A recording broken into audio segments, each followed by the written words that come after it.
And we're live. Let me turn my volume up. Hello out there in Facebook land. How's everybody doing today? I am Marjorie Phoenix. I am the author of the book, Who the Hell Do You Think You Are? It's a memoir where I share my story of going from an upper middle class stay-at-home mom to becoming homeless and penniless in 24 hours. I am also a speaker, and I am the founder of the Forgotten Women Project. And just so excited to be here with you today to share with you what the Forgotten Women Project is all about. I've talked just a little bit, but I haven't given much details about it because there were a lot of things that I was waiting on, things I was trying to accomplish and pieces of it to put together. And it's come together. We have been 501c3 approved, which is just awesome. It happened very quickly. And I've got to tell you, this has been something that has been in the works for over a year. And I knew I wanted to do this. And when I had the opportunity to say, let me offer these services for women, for survivors of domestic abuse and their children, I got really excited about what could happen. And as I started to talk to more and more people, I could see the excitement in the eyes of other people as well. And I did a lot of praying because if any of you know, running a nonprofit is, it's not an easy task, and it's constant fundraising, and there's not a lot of money in it. However, I want to change that. I'm not coming in this thinking small fry because of the work that we want to do and the women that we want to impact and the changes that we want to see made in the area of domestic abuse is going to take money. It's going to take manpower. It's going to take volunteers and people who really have a heart for it. So, hey, Ivy, thanks for jumping in. So let me tell you what our mission is. Our mission is to strengthen and empower survivors of abuse using artistic healing techniques while we engage society regarding the effects of abuse through partnerships in the arts and community activism. Thank you. Thank you. And I hope you get to be a part of this project because I can really see you being a part of this, Ivy. So our vision, really what we want to do is we want to combat, we want to challenge, we want to fight domestic abuse and the areas of prevention and the areas of perception. And we want to rebuild the lives of those people who have been affected by it. Now, I know, I'm very aware that abuse affects men and women. It affects everyone. Thank you. It affects everyone. But my focus is on women because they make up the largest demographic when it comes to domestic abuse. And of course, this is coming from with my own personal experience and the women that I have met over the years. And I have seen not just in how domestic abuse is, how it operates, but also the byproduct of domestic abuse and how we are in society are not aware that it is affecting us in many different ways. So it's not a private issue. It's not an individual issue. It really is a social issue. So we can't sit back and don't think that it doesn't affect us, okay? And so I wanted to really tackle all of those areas around domestic abuse as well as the healing process. Because if we don't invest in the healing, if we don't pay attention to that, then we have this cycle going on in society. cycle within abuse, cycle with addiction, homelessness, mental health, all of these different things that can be a byproduct of it. And so we want healthy families. We want families to rebuild themselves. We want women to become strong. So we're going to put together all of these different programs where we can help them do that. So we're going to be dedicated to working with women and the children that have been affected by abuse. Here's how we're going to strengthen and empower survivors. Through art, expressive writing, music and movement, pet companionship, legal jurisprudence, therapy referrals, and community lectures and workshops. So let me just tell you a little bit about what that looks like. We're going to start here in Flagler County in October, and we want to have available for survivors sessions of workshops that they can attend, whether it's art, it can be clay, it can be painting, it can be drawing, it can be multimedia, where they can use that as a healing technique. It can be expressive writing. Music and movement is very powerful.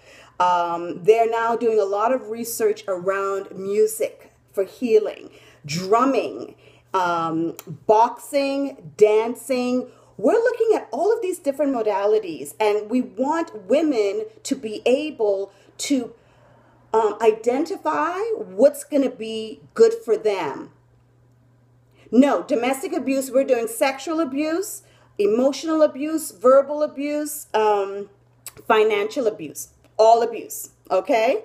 So if you've been affected by any sort of abuse, we want to have something that's going to be there to help you. So you can choose which coping tool that works best for you. Mindful practices as well. And so there's a lot of research around this. I want to tell you, we're not just offering these classes for fun. There has been research to show in different group settings for all sorts of different sorts of things, not just abuse, but with inmates in jail and people suffering with cancer, how they have been able to use the arts. And they have seen some significant improvement in the emotional well-being of these people. So that's what we want to be able to offer, along with the narrative approach of therapy, the traditional form that everyone is doing. So we've got that. The pet companionship, we have already seen with the Wounded Warriors program how effective having a pet has been for a soldier, for a veteran suffering through PTSD. So we're looking for partnerships there as well for the women to either be able to foster dogs and cats or adopt, as an emotional service pet for them. Legal jurisprudence. This is something that's new. A lot of people haven't heard of this. But one of the biggest things that happens with women, especially when they're divorcing their abuser, is they have no resources to hire an attorney, an effective attorney. And they end up going to court. They're traumatized. They're distraught. They don't know what to do. And they have an attorney that's serving them that doesn't really know how to properly do it. And so we want to put together a pool of attorneys who understand emotional and physical abuse, sexual abuse. They understand domestic abuse. And they will be there as a guide and to coach the women, even if they can't represent them in court, to help them stand before a judge and articulate themselves, to help them be able to explain their case, to help them with paperwork. They understand the emotional part of it. And so this is huge. This isn't legal aid. It's not like that. We are offering these women emotional assistance and support at the same time. So this pool of attorneys will be attorneys that have a heart for that. They've worked in that area and they want to give of their time to be able to help those women in that way. And then we'll also be doing a lot of community lectures on prevention and awareness, and also workshops where open to the public, where you will have an opportunity to take some of these classes, some of these art classes, these expressive writing classes, something with music and movement, and not only just raise awareness, but educate you and raise funds for our organization while doing that. So the way that we're going to engage and educate the community, one of our major campaigns is the languages of domestic abuse. The languages of domestic abuse came to me as I go out and I share my story, and I hear a lot of the other stories of women. And at one point someone said, well, you should do a play. And I thought, you know what, my story is not that uncommon. And I know many women out there that have been writing poetry, that are writing short plays, that have written music. They're artists, and they have used their pain and they put it in print. And so the idea to put this production together, the languages of domestic abuse, is going to be a production of vignettes of stories from survivors. These stories will be told through poetry. They'll be told through expressive interpretive dance, monologue, short plays, anything that we can put on a stage to be able to relay the message to the community. This is what abuse looks like. And so this is our education and awareness campaign. And the goal with this is to be able to take this from county to county, city to city. And in each one of those locations, we are using the stories of those survivors in that community and showing it to those people in that community and saying, these are the women in your backyard. These are their stories. And figure out how you can help. What can you do? Learn something from this and understanding what goes on with a survivor of abuse. And the reason why I called this the Forgotten Women Project is because people believe that once a woman leaves, everything's okay. And she's forgotten after that point. Okay, so she's left, so the situation is better. And that is not the case. This is going to show you all of the residual effects of domestic abuse. And if you can see that, if you can get the big picture of what's going on, then you may see a role that you can play in your community, in the prevention area, in the awareness area, in the education area. You know, it's simple as just how do you respond to someone in your family who may be suffering from abuse. So I want this to be a tool, again, another vehicle that we can use to educate society about this. Our first one is going to be October 23rd in Flagler County at the Art League. We are so excited about the pieces of work that we have already received from women. We have music, we have poetry, we have a short play, and we're going to use this as our opportunity to introduce ourselves to the world, introduce these women's stories, and get the word out. And so we're going to not only do that like in art gallery settings, but we're also going to go into churches. We're going to go into community playhouses. We want to go into the colleges and universities. We also want to take this into the middle and high school areas where abuse can start, but it looks different. It may look like bullying. We want to bring this into the schools so that the students there have an opportunity using the art as a way to express if they've experienced abuse in some way in their lives, if they've seen it in their household. Use it as an educational tool. So this can be very powerful. And I'm so excited about where we can go with this. Our fundraising campaigns, everything is going to sort of be wrapped around the arts, right? Looking at drama therapy, looking at film and documentaries, photography, music, for anything where there can be an expression of self as a healing, just as a form of healing for these women, and to tell their stories. Book publishing, sculptures, anything of that nature. And then, of course, we want to advocate. We really want to advocate in the community for some sort of long-lasting systemic change on the issues of domestic abuse. It's really sad to see that women go to court and restraining orders are denied, or their voice is not even really heard or understood. And I believe that this is one of the main ways that we can start to get people to understand. If we take entertainment, if we take the arts, and we use it as an educational tool, and we use it as a healing tool for the women.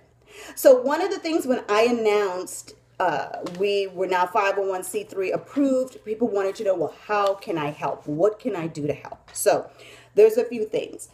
With the Languages of Domestic Abuse production, we are always going to be looking for people who have a background in theater, artists, spoken word, dance, production, anything of that nature, to be involved in this project. If you would like to bring the Languages of Domestic Abuse to your community as well, let us know. Ambassadors. We're going to be looking for ambassadors in some key areas. And so right now we're looking to go from Flagler, Volusia, St. John's, Duval, and Seminole in Orange. That's Central Florida, a little bit of Central Florida, a little bit of North Florida right now, but we want to go statewide. The way to do this is to have ambassadors who have a heart for domestic abuse and will be willing to spread the word, speak on our behalf, and volunteer, host fundraisers, things of that nature. One of the main things right now as well that we're looking for is interns to help us with two key areas. Research, looking at, once we start these workshops with the women, to help us and assess some measurable impact, and to really start to get data together to look and see how effective these holistic approaches of therapy are to this particular group of women. So if you know anyone working in that area who's a graduate student, would be interested in working along with this project and helping us with the research in that area, that would be awesome. Also in the areas of social media and marketing. You know, it's a startup, but it's a nonprofit startup right now. And as we want to get as many volunteers as we possibly can to help us move this along.